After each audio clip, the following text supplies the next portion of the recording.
The situation ashore, as it was possible to see it from the landing crafts coming close to the beach, seemed dramatic. Boats on fire, the beach full of dead soldiers, the intense German fire, the whole thing wrapped in the Hamilton Regiment, after landing on the east side of the beach in Dieppe, managed to enter the casino, which the Germans had not yet destroyed. The Canadian soldiers tried the whole morning to force In the disorder, part of the regiment disembarked westwards from the beach between Dieppe. We were pinned down on the beach by mortar fire. After the barbed wire was destroyed by mines, I advanced across the esplanade towards the houses. However, within minutes, I was wounded and I crawled remember back to the beach. jumping out of the landing craft into the water and kicking what I thought were large stones. When I discovered I was kicking bodies and realized we were being laced with For more machine than guns. 5 hours, Pourville was occupied by the Canadians of the Cameron Highlanders and of the South Saskatchewan.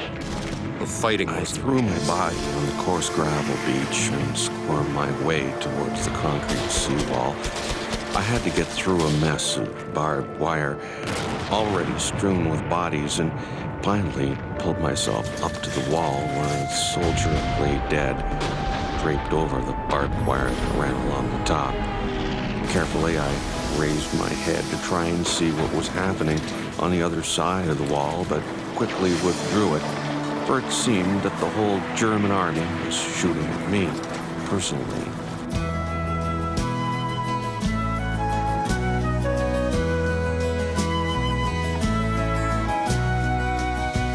A summer's day in 42, they called it Jubilee. 5,000 young Canadians going in harm's way, prepared to fight, they'd stand no chance. The enemy so strong, the beaches would run red that day at a place they called Dieppe.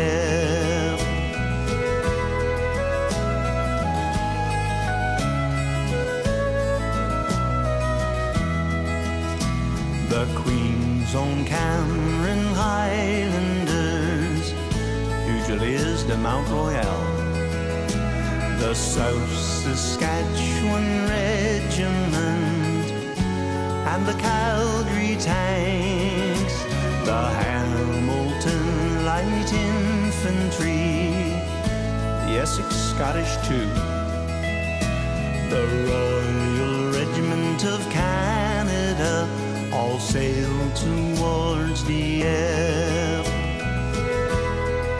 We have named this video Dieppe. Don't call it a failure. And you'll see as we go on why we're so strong on bringing out that point. The raid on the French port of Dieppe on August the 19th, 1942, has been the subject of at least 38 books and 7 films. Most of them have labeled the raid, carried out primarily by the Canadian 2nd Division, a monumental failure. Some say it was a major political blunder, maybe one of the worst of World War II. In this video, we will be looking at Dieppe from a different perspective.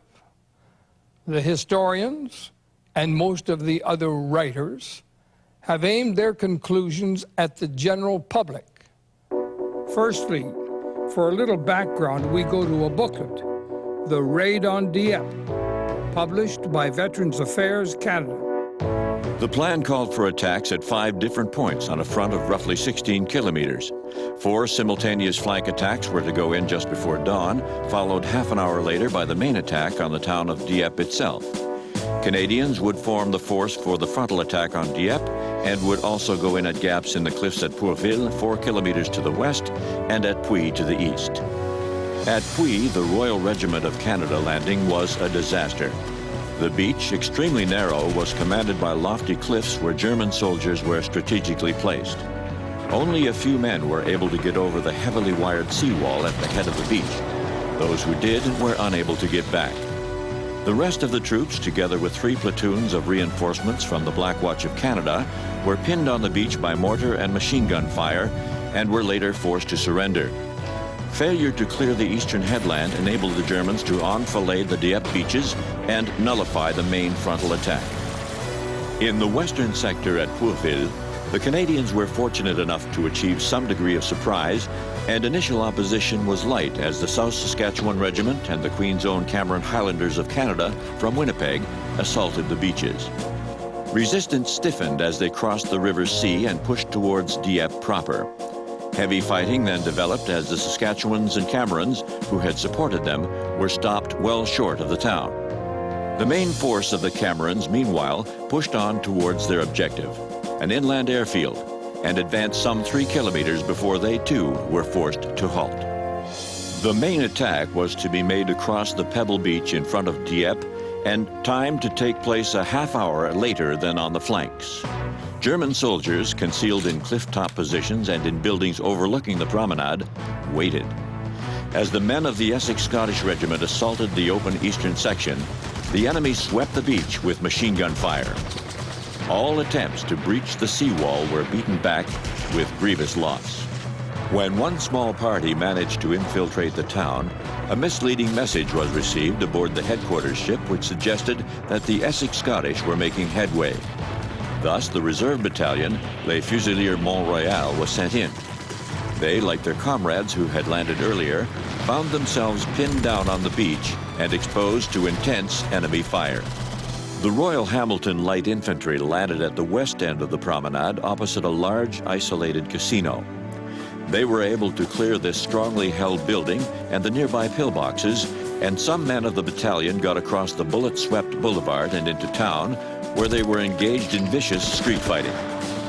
Misfortune also attended the landing of the tanks of the Calgary Regiment. Those who negotiated the seawall found their way blocked by concrete obstacles which sealed off the narrow streets. Nevertheless, the immobilized tanks continued to fight, supporting the infantry and contributing greatly to the withdrawal of many of them. The tank crews became prisoners or died in battle. The Dieppe raid also produced a tremendous air battle. While Allied air forces were able to provide protection from the Luftwaffe for the ships off Dieppe, the cost was high. The Royal Air Force lost 106 aircraft, which was to be the highest single-day total of World War II. The RCAF lost 13 aircraft. By early afternoon, Operation Jubilee was over. 9 hours of hell that will live in the memory of Canadians forever. No one has paused to think of the effect of telling the wives and families that their loved ones slaughtered on the beach were nothing but pawns, cannon fodder, who gave up their lives in a devious political stratagem, or even worse, sent to their deaths by the so-called military strategists who grew up playing war games with toy soldiers in sand boxes. Bill Corson was a longtime friend of my family. He was a sergeant in the Provo Corps. He died at Dieppe. They tell me he jumped off a landing craft which could have taken him back to England, but he wanted to save some of his buddies. The Germans shot him on the beach. In 1972, I visited the Dieppe cemetery, and I took photos of his headstone, and I sent them to his widow, Jean. I had a letter from her, and I still have it. It is the inspiration for this film. It's short. Just let me read the letter.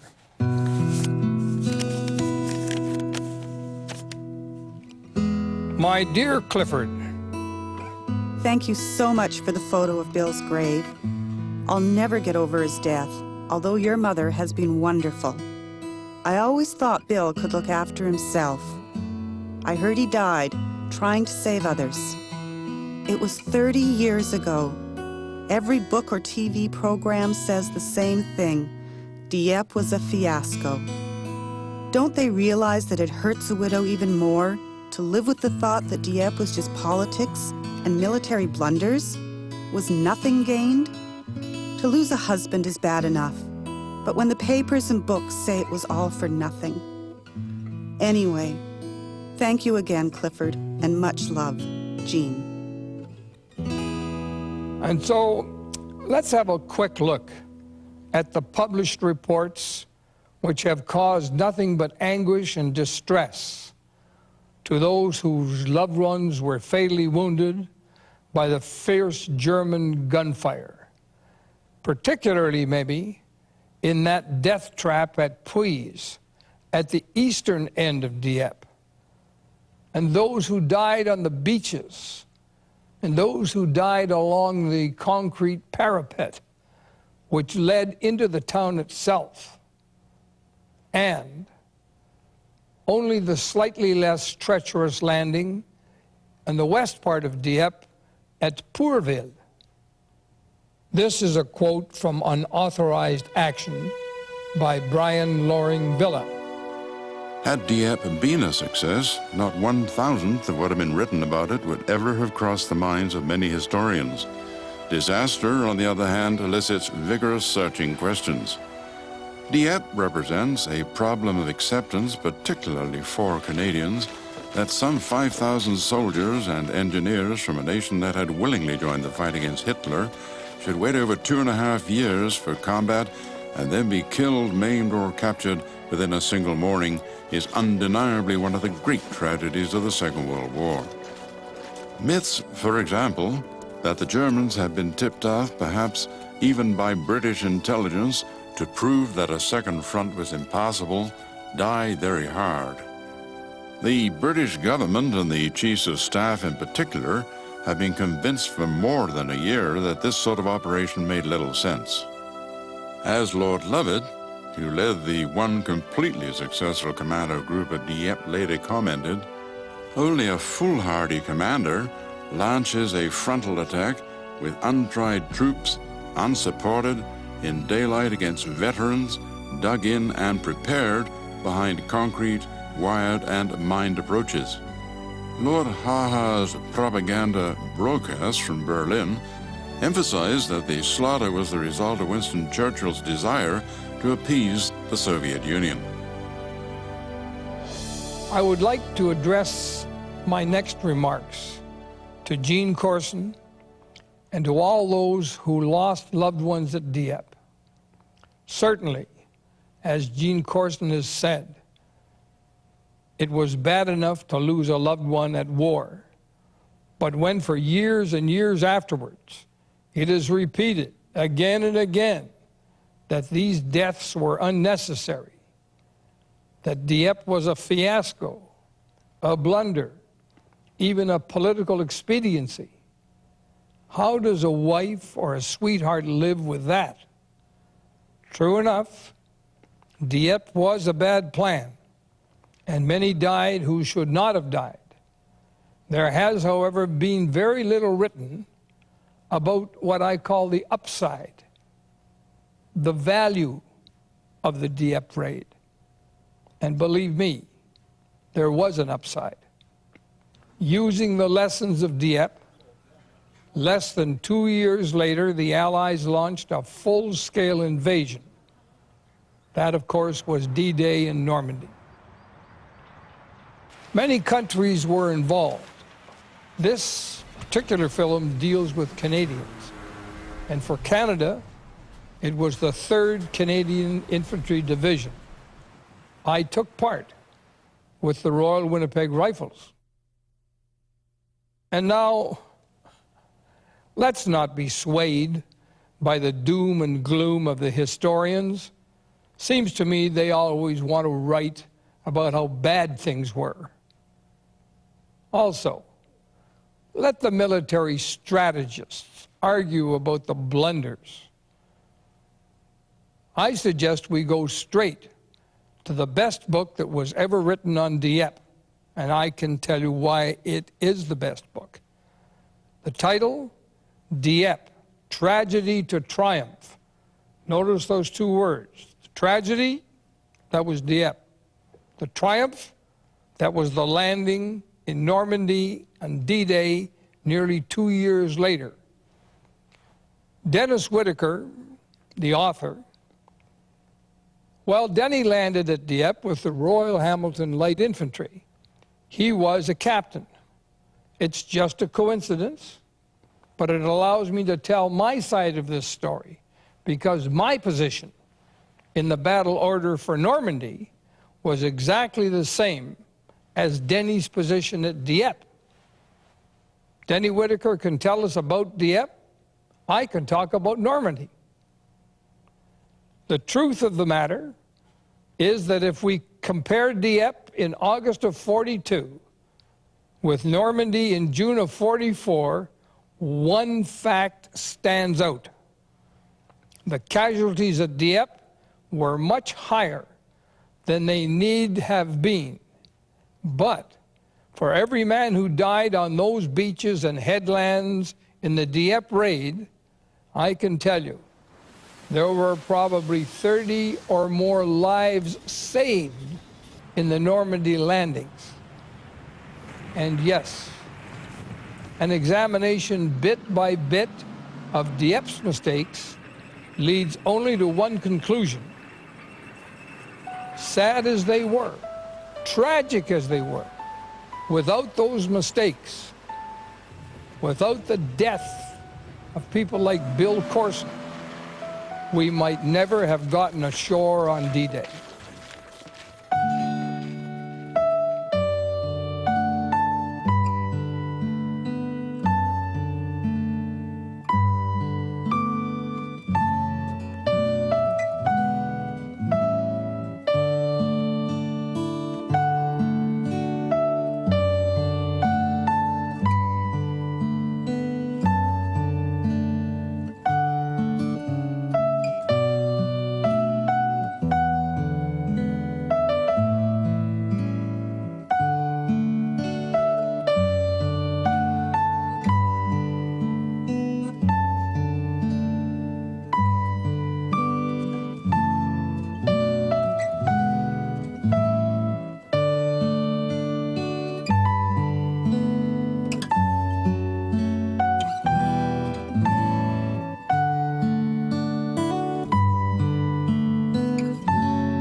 So let's look at the situation as it took place in Dieppe and make a comparison with D-Day in Normandy, this nearly 2 years later.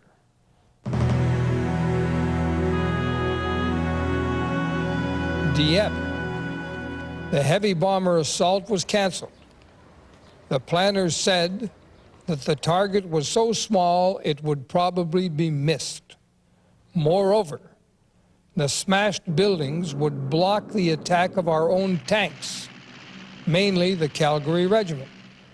We looked at one another. Something was terribly wrong.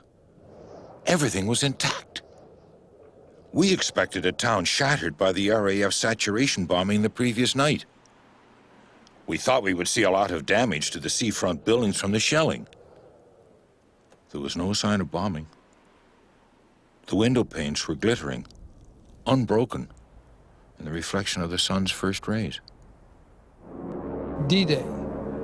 Our bomber command attacked with 1,000 aircraft, dropping its heaviest loads of the war. The U.S. Air Force carried full bomb loads with 1,300 flying fortresses. Dieppe taught us that if we wanted to land in France, we had to have mass bombing attacks.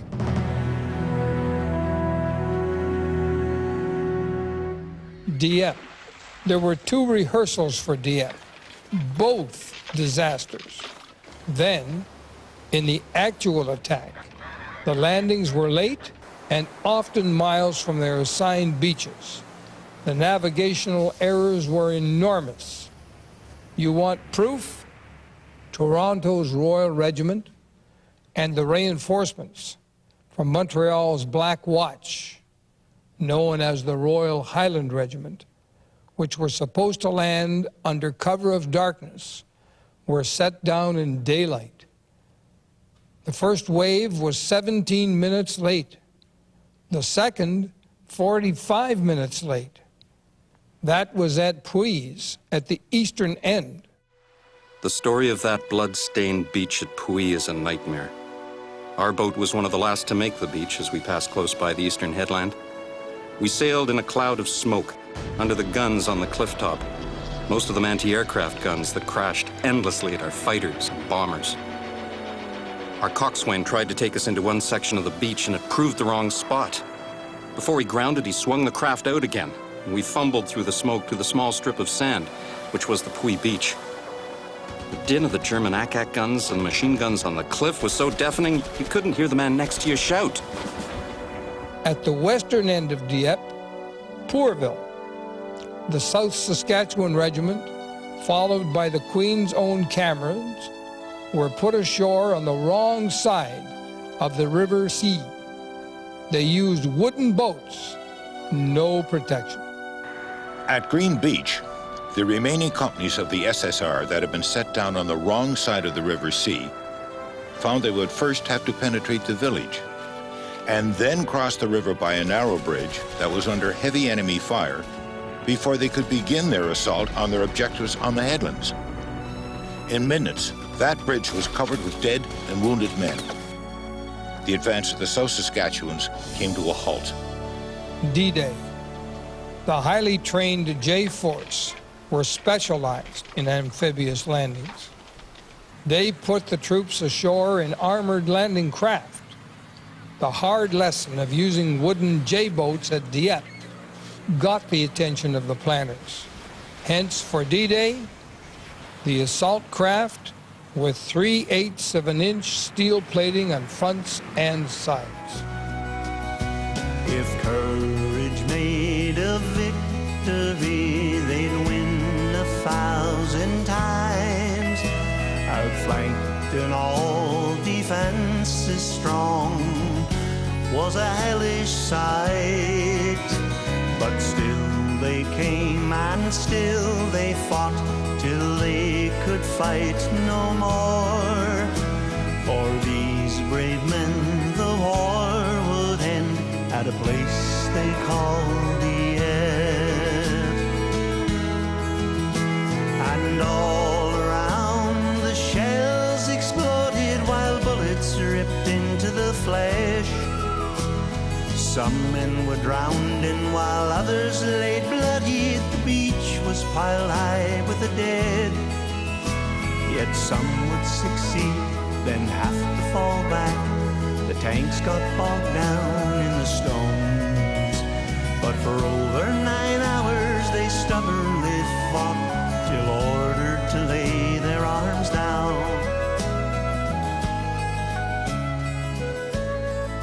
Dieppe. After the top brass at the Royal Navy rejected the use of cruisers and of battleships who could fire on the beaches, the poor sods who landed at Dieppe, they had only the support of the smallish Hunt-class destroyers, destroyers which were armed with 4-inch guns. Their onshore targets were concentrated on about half of the total beachfront, and then they were limited to 10 minutes of firing only. This is where the Royal Hamilton Light Infantry landed, supported by Les Fusiliers de Mont-Royal from Montreal. D-Day. My God, what a difference. On D-Day, well, we had 2 battleships with 15-inch guns. We had cruisers with 5- and 6-inch guns. They were running up and down parallel to the beach, and heaven knows how many destroyers we had, they were firing their 4 and their 4.7-inch guns. There was no limitation either on the amount of ammunition.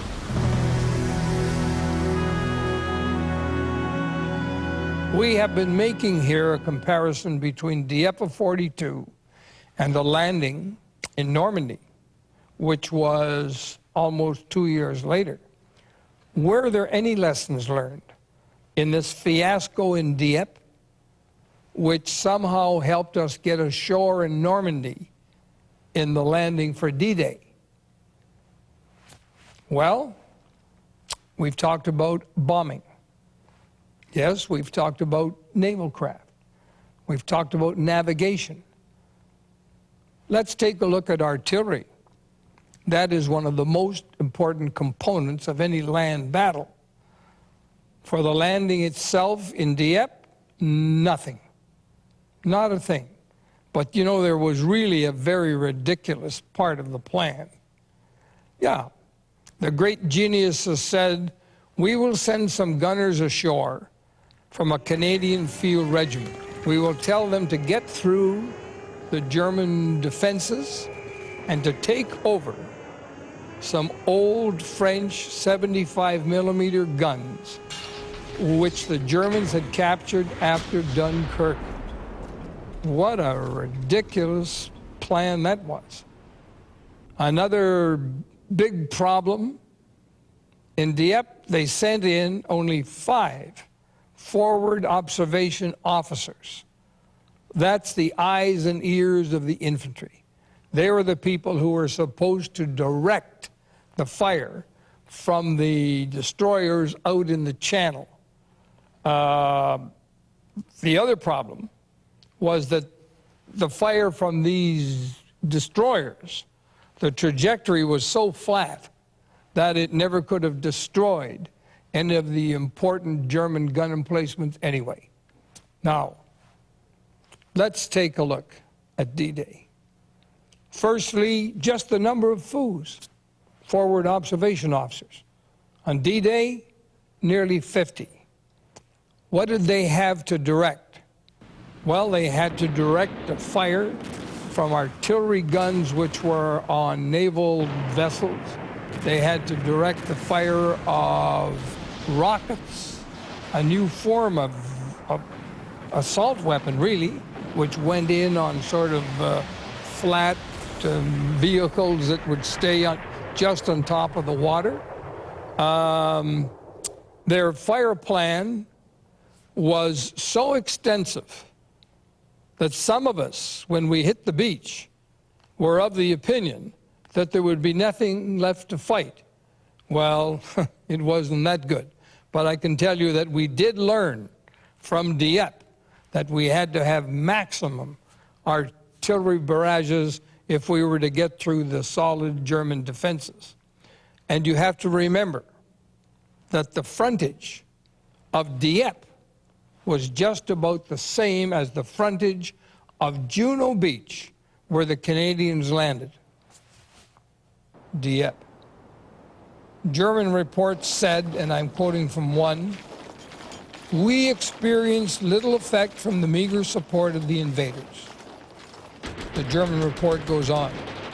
After the first shelling, we simply ran back to our machine guns and we stopped the Canadians with our small arms fire.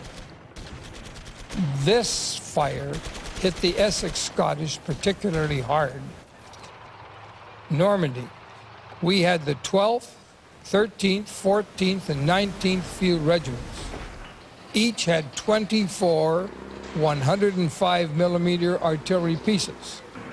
They were mounted on tank chassis, which were carried on landing craft. Their forward observation officers, they landed with the infantry, and they could pinpoint targets. In addition, Normandy saw the first use of something called landing craft rocket devices. There were 8 of them. They carried 1,100 5-inch rockets that could blanket a huge area. In Normandy, There was a flotilla of close support, about 30 well-armed vessels carrying both guns and rockets. Their job? Smash the beaches, then get out of the way so that the infantry could come ashore.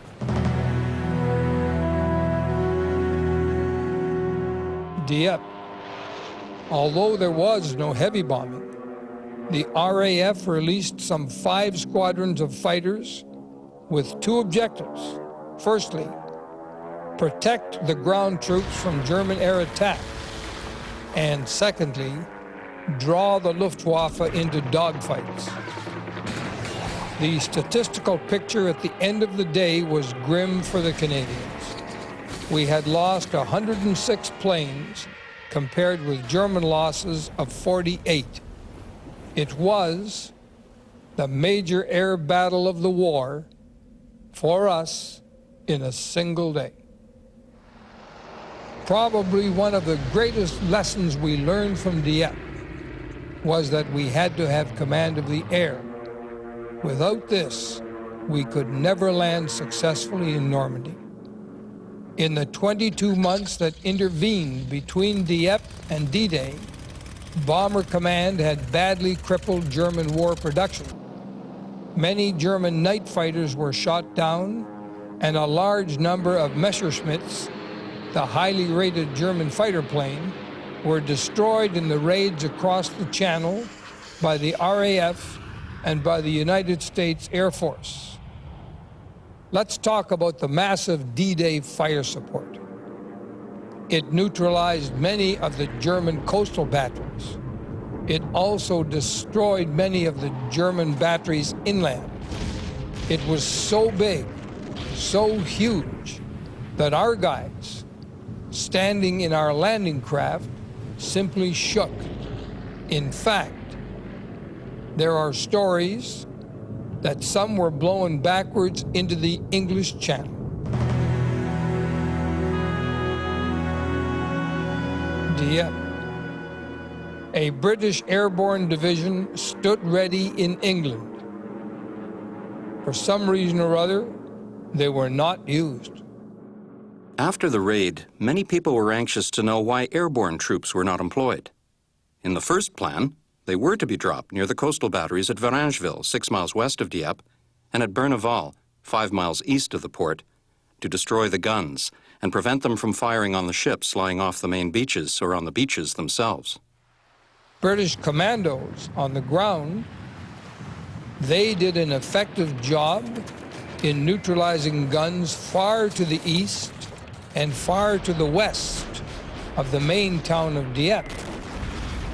Heroic as their deeds were, it did nothing to help the Canadians. The inland coastal batteries that were knocked out by the commandos and, assisted by the U.S. Rangers and British forces, were intended to sink our battleships and our cruisers in the Channel.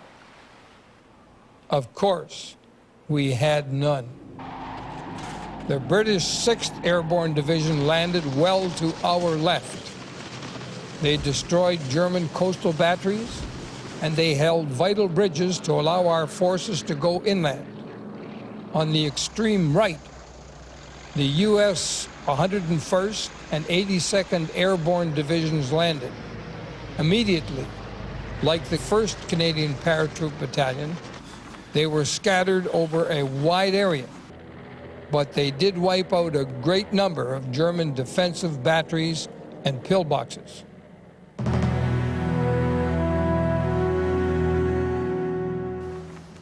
In the comparison, let's look at numbers, the numbers of Canadians. And here is a real surprise. The 2nd Division went in with 3 battalions. On D-Day in Normandy, on a wider beach, admittedly not much wider, the initial assault was left to the 3rd Canadian Division with the same number of battalions. About 3,000 men went in over the open beaches, avoiding where possible the German gun emplacements. That was one big lesson we learned from Dieppe. The assault force at Dieppe numbered more than 5,000. They had more people. So, what did we find out? Firstly, do not, under any circumstances, attack a heavily defended port. Secondly, heavy bomb support, absolutely necessary. Thirdly, plenty of naval guns. Fourthly, properly designed tanks. Not many people know it, but on D-Day, our Sherman tanks were actually floating tanks. Very simple. They brought up skirts. They kept the water out. They allowed them to land. The skirts came down and they were ready to go into action. Fifthly, do not count on surprise. And finally, assume that the intelligence is wrong if it says the enemy defenses are weak. The Canadians were told that the German forces in Dieppe were weak. Absolutely wrong. We found on D-Day that the 716th Division, although comprised mostly of older men, could and would fight. When we landed on D-Day, we didn't make the mistake of thinking that the Germans were weak in any way. We knew they were tough, and we took a look at what was said in Dieppe, and we said, that was all baloney. This time we won't believe it. And we didn't believe it, and that was one of the reasons why we were so ready. Having learned the lesson of Dieppe, it's one of the reasons why we were so ready in June of '44 to take on the toughest divisions the Germans had, backed up with no less than the German SS battalions.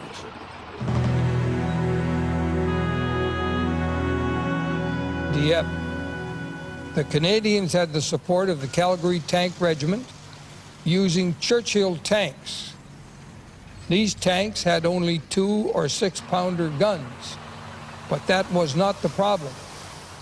We should have known that the beach at Dieppe was composed of round stones. Accordingly, the tank treads just slipped and made no progress. Talk about sitting ducks. I could see that some of the tanks had made it to shore and were churning up the gravel.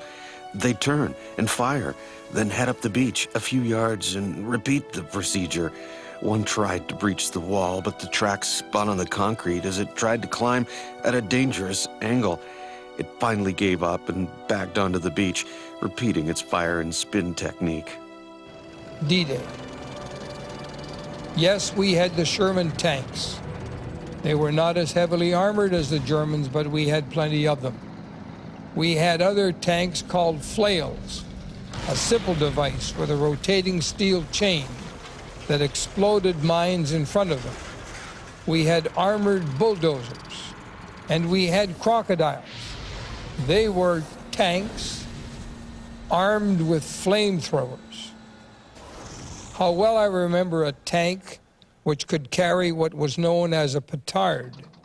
It could run right up to a concrete wall, place a huge charge, and back off, watching a tremendous hole being blown in the German defenses.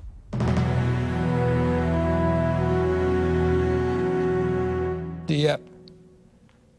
Dieppe had the highest casualty rate of any similar operation in World War II. But sir, my batman insisted, you're all that's left. You're the senior officer in the battalion.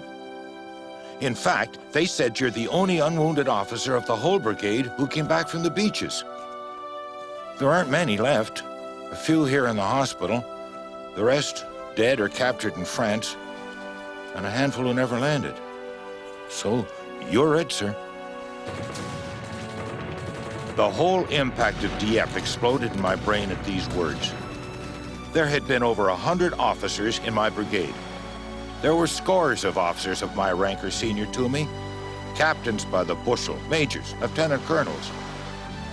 Were they all gone? In Normandy, the Canadians at Juno Beach had about the same amount of footage to capture. This obviously was where we learned a lesson from Dieppe that, as we have said before, saved many Canadian lives.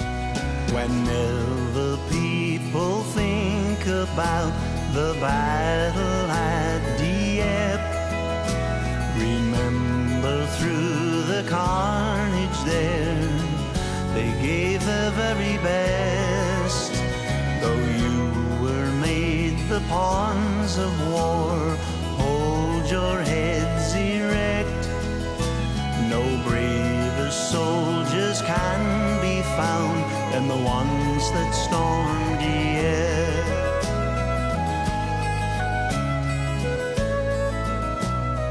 Dieppe. There's a widely published photograph which was taken by Winston Churchill's wife long before Dieppe. And it's taken from the English Channel inwards. And what does it show? It shows the city of Dieppe about a quarter of a mile in from the English Channel itself. What else does it show? Two major headlands, one at the east, one at the west. And any fool could see that if we attempted to attack Dieppe, we were going to be shot down by these German guns up in these headlands. If we never learned anything else from the fiasco at Dieppe, we learned that we would have to go further west, where the defenses were not quite so strong, where there was open country. Now, admittedly, there was the Atlantic Wall. That was solid concrete all the way through to Portugal. Yes, it was tough to get over it. But once we did get over it or through it, we could engage the enemy in open territory. British intelligence concluded, and mark you, this was after Dieppe, that no major port could ever be captured either quickly nor intact. I'm sure that that lesson went into the planning for the invasion in Normandy. And so we can say to Jean Corson and everyone else who lost loved ones in Dieppe, it was not in vain. It showed us that we could not ever get ashore in a defended port. It showed us the major lesson that we had to attack in more open country and take the Germans on in an area where our tanks and our artillery and our Typhoon bombers and everything else could really take them by the throat, hold them, and then finally force them back to Germany.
Let's come now to what we might call some quick points. Intelligence reports Dieppe, completely underrated. They underrated the strength of the defenders, and they misrepresented the defenses themselves. What about D-Day? Our intelligence reports, they were accurate, well-defined. Radio communication in Dieppe, a complete shambles. Would you believe it? The commanding general sat out in the English Channel in his destroyer, completely out of touch.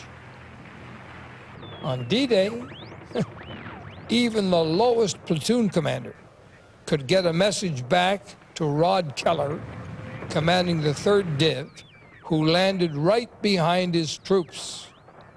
What about cooperation between infantry and air? In Dieppe, it was non-existent. It took 86 minutes for a bomber ordered from England to appear over a target in Dieppe.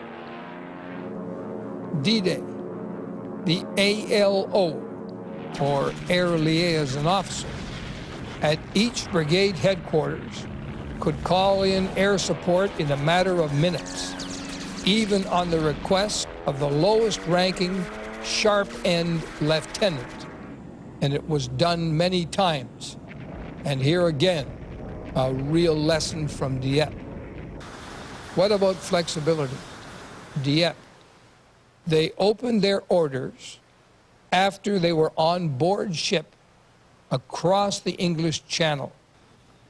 Those orders: carry out your attack and obey everything that you're told to do. What about D-Day? Here we learned another lesson from Dieppe. Ground commanders could adjust a battle plan as required. Not only that, but if it turned out that a company, because his major was killed and his captain was killed and his sergeant was killed and the corporal who was in charge, yes, the corporal could change the plan that had been brought down on paper back in England months ahead of time. That is what you call flexibility, and that's what you call a lesson learned from Dieppe. What about reserves? Dieppe, although 1 battalion was held in reserve, it could not be called upon quickly enough. D-Day, the fundamental principle learned from Dieppe was the opportunity for field commanders to exploit a success. About 1/3 of the troops were held back in reserve for this very purpose. So let us sum up. Was Dieppe a failure or a success? General Harry Crerar was our highest-ranking officer at the time. He offered this gloomy but probably accurate assessment, and I'm quoting: had Dieppe turned out to be a cheap success, there would have resulted a false and quite inadequate appreciation of the problems of invasion. In other words, if Dieppe had been a piece of cake, General Crerar feels this: we would have vastly underestimated the requirements for success when eventually we decided that we had to land in France. Historian Philip Ziegler, he says, quote, if there had been no Dieppe, the bloodshed in Normandy would have been on a scale many times greater. Now let's quote General Eisenhower. What did he say? Except for Dieppe, there would have been lacking much of the special equipment and much of the knowledge needed for the invasion. We will leave the last word to an officer who landed at Dieppe. He saw everything firsthand. He has made a study of Dieppe. His name, Dennis Whitaker. He said in his book, Tragedy to Triumph, the courage and sacrifice of our men of Dieppe was clearly not in vain. In Normandy, 20 months later, we landed with a strong umbrella of heavy artillery support. The assault equipment, landing craft, armor, and weapons were superb. The intelligence was accurate. These assault skills and technical innovations were bought and paid for by the 2nd Division at Dieppe. Incidentally, Denny did survive his wounds at Dieppe and went on to command the famous Royal Hamilton Light Infantry right to the end of World War II.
As an officer who landed in Normandy, I say this. Dennis Whitaker, in his book, Tragedy to Triumph, is 100% right when he says, yes, we learned some very, very important lessons at Dieppe, which saved us thousands of lives when we finally landed in Normandy.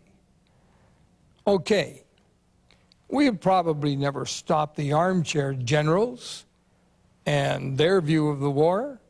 We'll never stop the academics or the historians who somehow want to look for reasons for failure. Without Dieppe, however, a lot of things could have happened, bad things. For example, Stalin, who was losing the war in 1942, might have sued for a separate peace with Hitler. You don't believe that? Many historians do. Secondly, Roosevelt and the Americans might have decided to divert all of their troops to the Pacific. After all, that was their greatest danger zone. So a promise had to be made that we would land in 1942. Now, of course, the landing in 42 in Dieppe was not what Roosevelt had in mind. But unless the British were prepared to give an indication that they were going to go ahead, we really don't know what Roosevelt and his planners might have thought. We all know that Dieppe was not, however, the invasion which the Americans had in mind. But Dieppe did prove, for once and for all, that more time was needed. So anyway, this has been a conversation based on the views of Dennis Whitaker, who observed the shortcomings of Dieppe, and my views in my role as an officer of the force which eventually carried out the invasion in Normandy. Dennis, thanks for helping us all to understand Dieppe and to realize that there were some very solid lessons learned. And thanks also to those who gave their lives on the beaches of Dieppe. No, no, no, your loss was not in vain. And a heartfelt thanks to you from those of us who had to face the Germans a little less than 2 years later in what turned out to be the final invasion of Europe. And here's to those that made it back, and the ones that were taken prisoner. But most of all, we'll not forget the ones that gave it all. Yeah, here's to those that made it back, and the ones that were taken prisoner. But most of all, we'll not forget the ones that gave it all.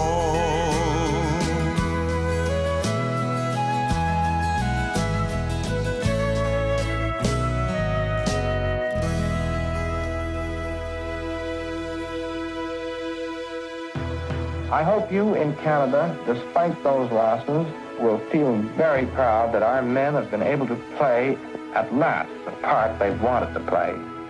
I do know that they've fought well and that things which seem to have exceeded the limits of human courage and endurance, have been done to protect our troops during the fight and to get them off after it was over.